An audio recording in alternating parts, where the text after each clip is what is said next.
Boa noite. Uma partida muito impressionante do Saul, né?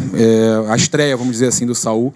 Eu percebi que melhorou muito ali o Flamengo, até ofensivamente, né? A bola chegou mais.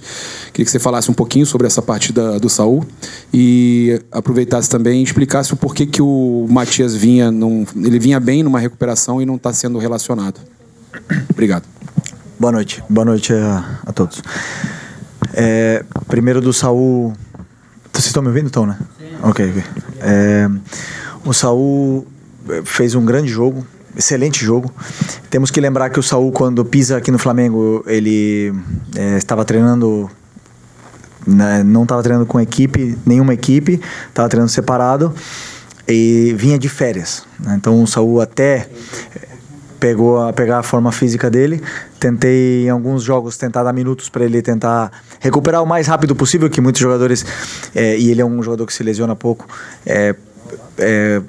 pegam essa forma física mais rápido jogando.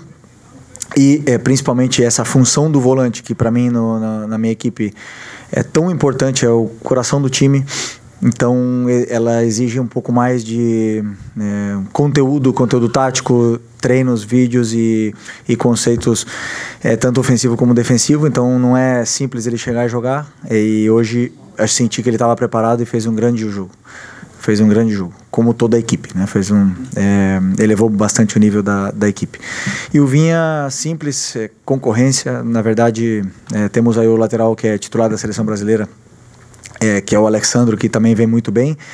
E tem o Ayrton, que foi o nosso melhor jogador do Mundial de Clubes. E que eu, sinceramente, para deixar um dos dois já é difícil, deixar o Vinha fora é muito mais complicado ainda, porque os três estão bem, mas só jogam. E eu já falei isso para vocês, isso faz 2 meses atrás, né? Quando você tem muitos jogadores, o coração do treinador muitas vezes... Eu gosto de tê-los, mas o coração do treinador sofre, né? Não durmo bem, eu tenho que decidir pelos que começam, pelos que vão entrar, os que vão ficar no banco, as possíveis trocas, e muitas das vezes agora ele está ficando fora até mesmo pela lesão grave que ele teve e vem numa evolução. Mas ressaltar, o grandíssimo jogo outra vez do Ayrton, e tá bonito de ver a disputa pela titularidade. Felipe, boa noite. Boa noite. O Inter hoje veio com um time alternativo, um titular só. O que tu viu de semelhança com o time titular e que tu pode levar para quarta-feira? Obrigado. Bom,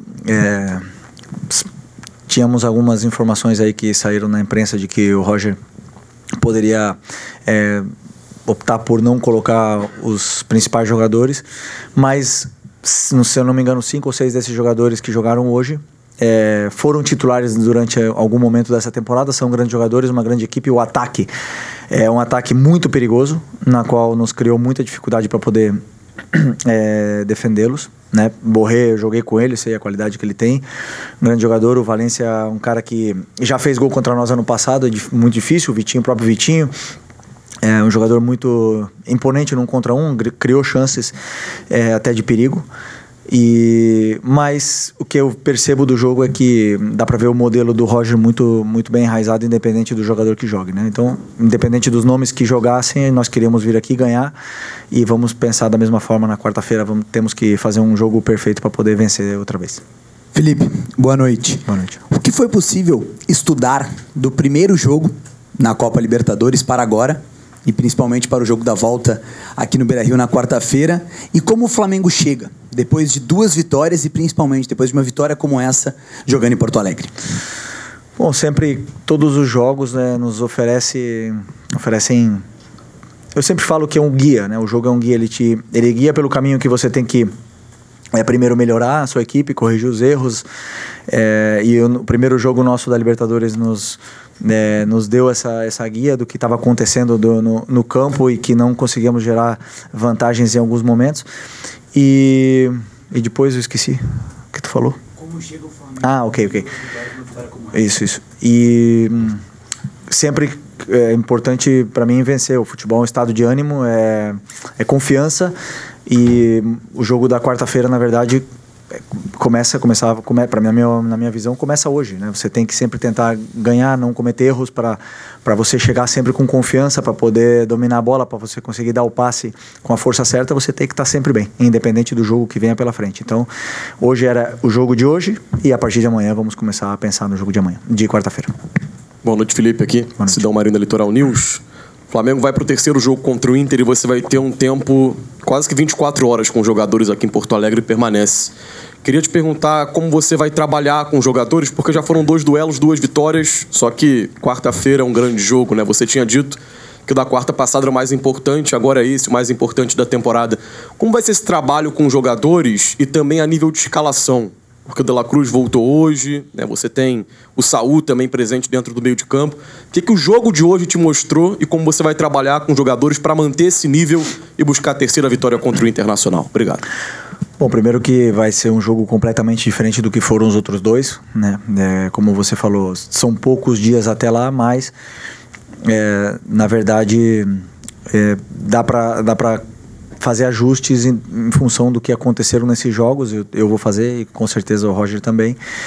E vai ser um jogo completamente diferente, como você falou até então, o jogo mais importante do ano até agora. E temos que fazer um jogo perfeito para poder passar, porque não é fácil jogar aqui e ganhar aqui dentro.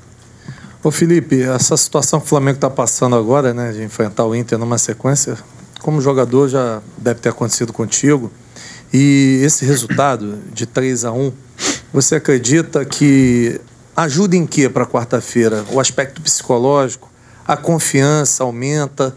Você acha que essa vitória ela dá um embasamento de psicológico maior para quarta?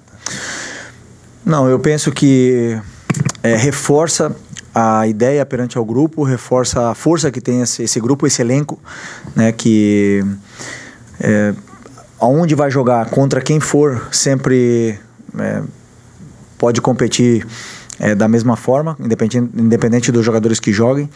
E isso, para mim, é o que faz um elenco forte poder competir por essa competição tão difícil que é a Libertadores, né? E também, talvez a mais competitiva de todas, que seja o Campeonato Brasileiro. Mas, como eu falei, nos dá uma confiança para esse jogo de quarta-feira, mas o jogo de quarta-feira é outra história. A partir de amanhã nós começaremos a falar do jogo de quarta-feira, vai estar outro ambiente no estádio, vai estar outro ambiente no gramado, é outra bola, muda absolutamente tudo e nós vamos ter que fazer um jogo, como repito outra vez, praticamente perfeito para poder vencer aqui dentro. Boa noite, Felipe. Boa noite. Eu queria saber quais os fatores negativos, os pontos negativos que tu conseguiu explorar do time do Inter para uma vitória, uma consolidação dessa vitória tão cedo do time do Flamengo, e como é que tu pode explorar esses fatores, né, de vitória, consolidação de vitória tão cedo para o jogo da quarta-feira? Bom, sinceramente não abriria aqui nenhum plano, né, que exploramos, mas dizer simplesmente que fomos determinantes na área do Inter, né? Chegamos ali no começo do jogo, o Pedro num dia inspirado e fez a diferença. O Pedro, quando a bola chega dentro da área, é um jogador diferente, então eu tentei deixar ele muito mais perto do que fosse essa última linha do Inter, e a partir do momento que ele está perto da área, ele tem chances, ele é um jogador totalmente determinante e diferente, e acredito que foi isso que marcou a diferença no jogo. E depois, no segundo tempo, conseguimos manter o nível e praticamente fechar, né, com o terceiro gol. Felipe, aqui no fundo, Marcelo Salzano, Rádio Guaíba. Você espera o Internacional já fazendo uma pressão muito grande desde o início, ou por fazer 1-0 pode administrar ali depois para sair, tentar fazer o gol? E também, mais uma, por gentileza, você pretende fazer alguma marcação especial em algum jogador do Internacional, especialmente no Alan Patrick, que é um líder técnico da equipe do Inter? Desculpa, o primeiro, qual que foi? Tá. Não, mas desculpa, a tua pergunta é em referência de que nós vamos pressionar ou o Inter vem nos pressionar? Isso, o Inter. Mas o Inter tem que pressionar, né? Eles não tenho dúvida que eles vão tentar pressionar, porque é um perfil do treinador e da equipe do Inter, que sempre tenta ter a bola, roubar a bola do adversário. Por todos os jogos que eu vi, eles tentaram pressionar, e hoje mesmo eles tentaram pressionar muitas vezes e acabaram roubando a bola e até criando alguma jogada de perigo nessa sua pressão alta. Então, uma coisa que eles não abrem mão, independente se estão ganhando ou perdendo, e mais, com certeza, jogando na casa deles, eu espero que, com certeza, eles venham pressionar o Flamengo. O Alan Patrick. se eu fosse fazer uma marcação individual, não diria aqui, né? Mas é um jogador extraordinário. Um jogador muito, muito, muito grande, muito diferente. Prazer vê-lo jogar aqui e com certeza nós temos que estar muito atento a esse tipo de jogador que, quando a bola cai no pé, faz a diferença. Felipe, tudo bem? Bom, você não está revelando muitas coisas, né? Quando perguntado sobre estratégia, né? Mas você já falou que espera um jogo completamente diferente. Aliás, um Inter, né? Que foi para o Maracanã. Aliás, como a maioria dos times não se atiram contra o Flamengo no Maracanã, até porque, né, loucura, o time do Flamengo é um time muito agressivo. O Inter teve uma postura um pouco mais defensiva, principalmente no primeiro tempo. Hoje com o time reserva, então você já espera um Inter diferente, pressionando como você falou. Mas e o Flamengo? Que repertório o Flamengo ainda tem, né? Vai pro terceiro jogo contra o Inter, agora num jogo fora de casa, com vantagem. O que o Flamengo também pode apresentar diferente? Ou o Flamengo não precisa fazer nada diferente, segue fazendo o que está fazendo para conseguir a classificação? Sempre existem ajustes. Muitas vezes os analistas conseguem ver, né, esses ajustes que fazemos nesse nosso plano de jogo. Em cada jogo é uma história diferente. Mas se você vê o modelo do Flamengo, é sempre o mesmo, independente do adversário que jogamos. É tentar pressionar, tentar ter a bola, propor jogo, controlar o jogo e finalizar o máximo número de vezes no gol do adversário. Esse é o nosso princípio, e aí a parte tática depois, os ajustes, eles serão detalhes pequenos que ajustaremos. Felipe, aqui, boa noite. Felipe, uma situação que talvez tenha passado um pouco despercebido, você não trouxe nem o João Vitor, nem o Matheus Gonçalves para passar esses dias de treino aqui. Você teve uma conversa com o Pivete para liberá-los para treinar essa semana com o Sub-20, visando o jogo contra o Barcelona no sábado? E uma outra situação, se você pretende liberar o Wallace Yan para ir jogar no 20 nesse jogo tão difícil do Mundial de Clubes da categoria. Obrigado. Bom, falei com o João. O João, na verdade, o que está acontecendo com o João me deixa um pouco triste, né? Porque ele é o reserva imediato. Quando o Danilo estava machucado, ele é o reserva imediato do Léo Ortiz. E eu preciso dele. Eu precisava dele aqui nesse momento por se acontecesse alguma coisa. Como eu já falei para vocês, nós não temos jogos agora para colocar. Vou dar minutos para ele poder se desenvolver, porque na verdade jogamos a vida cada final de semana. E infelizmente ele não teve tantos minutos nem aqui nem no Sub-20 durante esse período, né? E agora com a volta do Danilo me permitiu deixar ele descer novamente para ele poder ter minutos, para ele poder continuar se desenvolvendo e jogar esse jogo da final do Mundial Sub-20. E se a gente puder reforçar, né, esse jogo tão importante para o clube, é importante que se fale disso. E o Matheus da mesma forma. Eu sinto que ele precisa jogar, ele precisa continuar se desenvolvendo. Muitas vezes ficar aqui só treinando, não entrar, deixa ele triste, deixa ele cabisbaixo e ele acaba não se desenvolvendo. Então sempre eu acredito que quanto mais minutos o jogador joga, independente de onde for, em que jogo for, ele vai se desenvolver mais e mais. Então espero que eles possam fazer um grande jogo nesse jogo contra o Barcelona, que o Flamengo possa ganhar. E o Wallace não, o Wallace vai ficar aqui comigo. Felipe, tudo bem? Boa noite. Gabriel Orfa, canal Paparazzo Rubro Negro, revista Placar. Felipe, hoje, como a gente falou, especialmente na primeira pergunta, a entrada do Saul no meio de campo parece que deu um pouco mais de volume nesse meio de campo, que hoje você só tem um desfalque, que é o Eric. E, ao menos até o momento que o Eric voltar, que é ser o único jogador no DM, você acha que você talvez tenha encontrado o meio campo ideal do Flamengo, com o Jorginho, Saul e Arrascaeta? E como que você vê também só ter um jogador no DM? Obrigado. Bom, o jogo, o campo que vai me falar, né? Quem que vai ser titular, vai estar disponível. Na verdade, nós temos o Eric, que deve voltar perto de outubro, que até então foi e continua sendo um pilar dessa equipe aqui. É um jogador muito importante pra gente. Temos o Nico, que, como eu falei também na entrevista pré-jogo, nesse primeiro semestre, foi o dono dessa posição, essa dupla de volante que nos deu tantas alegrias, e infelizmente os dois passaram por problemas agora, e o Nico já está voltando. Depois, com tantos jogos aqui no calendário brasileiro, vai dar para todos jogarem. E o importante é isso, que levem o nível e que compitam entre eles. Felipe, boa noite. Jobé Júnior, do canal Aflamelo. Queria te perguntar sobre a entrada do Danilo no lugar do Léo Ortiz. A gente sabe que é uma grande sequência da dupla, Léo Ortiz e Léo Pereira. Ele entra na vaga do Léo Ortiz. A minha pergunta é se o Léo Ortiz da dupla, né? Se o Léo Ortiz seria o mais com maior nível de cansaço com toda essa sequência de jogos. Bom, o Léo, obviamente que está com um número de jogos aí acumulado muito alto.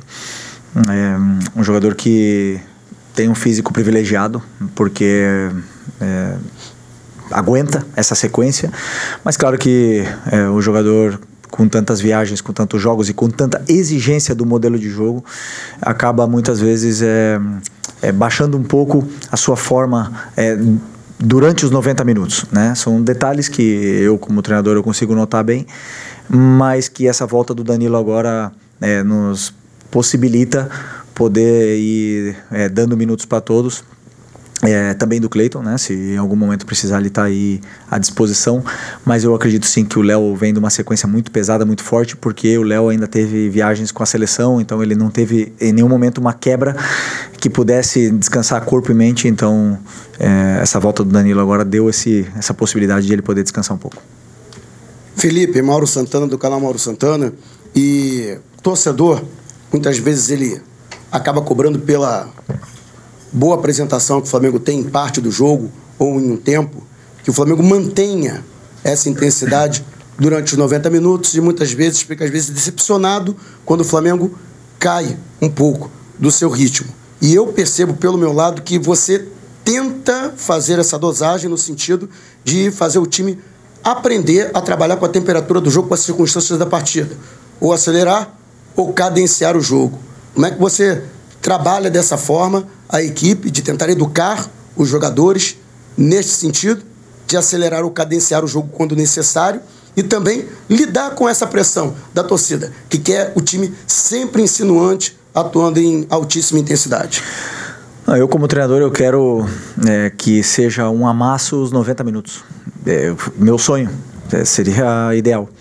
Que o time não sofresse nenhum chute no gol e que desse 20 chutes no gol e que goleasse todo o jogo. Esse seria meu sonho.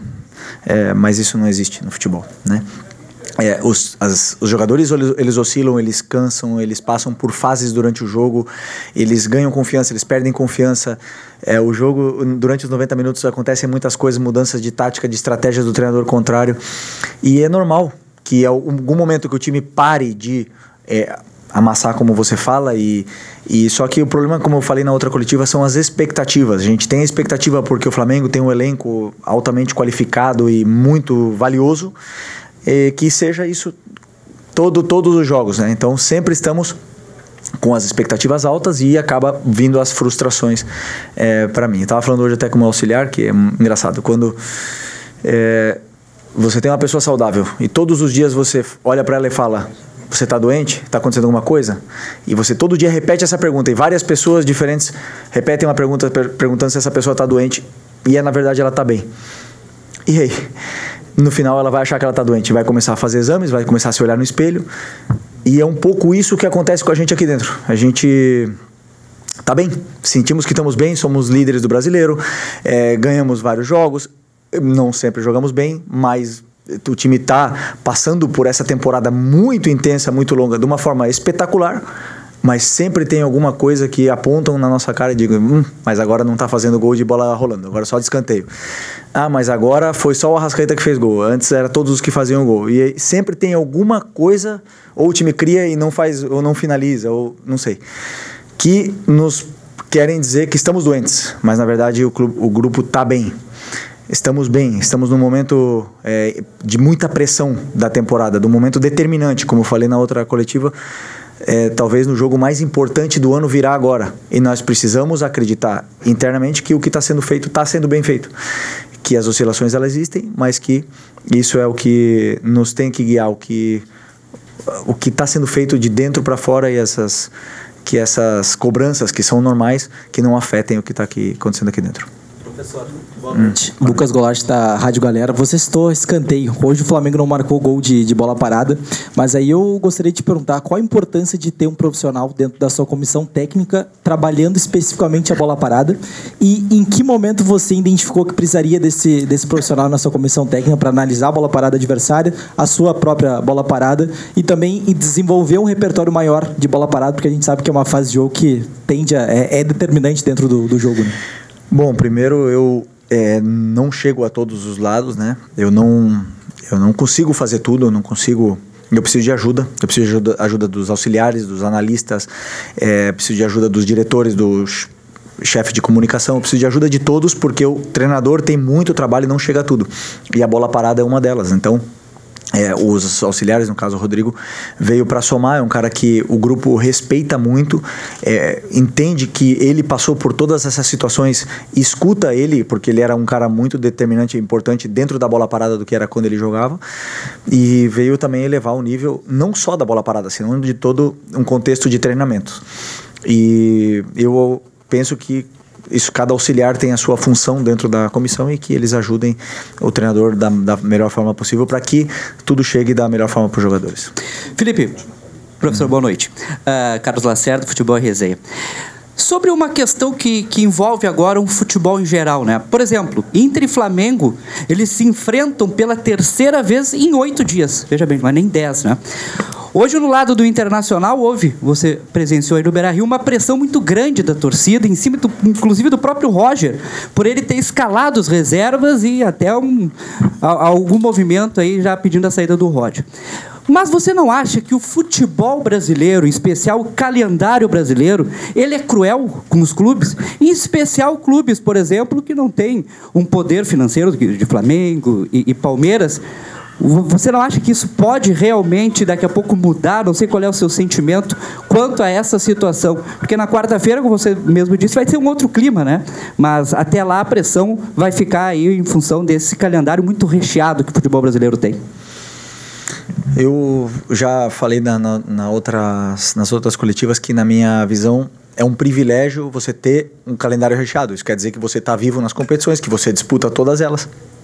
E é um privilégio. Mas, bem, podemos melhorar. Podemos melhorar esse calendário, fazer um calendário melhor para os próximos anos e diluir melhor esse número de jogos, esse número de viagens, que seja um pouco melhor. Tudo isso é melhorável. O que eu gosto são das pessoas que têm convicções do que fazem, que não... um exemplo que você falou agora, né? O Roger tomou uma decisão de poupar e... com convicção, e eu gosto desse tipo de pessoas, porque somente as pessoas com convicções que são capazes de melhorar o futebol brasileiro, que precisa melhorar em muitos aspectos, e cada um de nós que está participando tenta fazer a sua parte e é isso, continuaremos trabalhando para isso. Obrigado, Felipe. Valeu!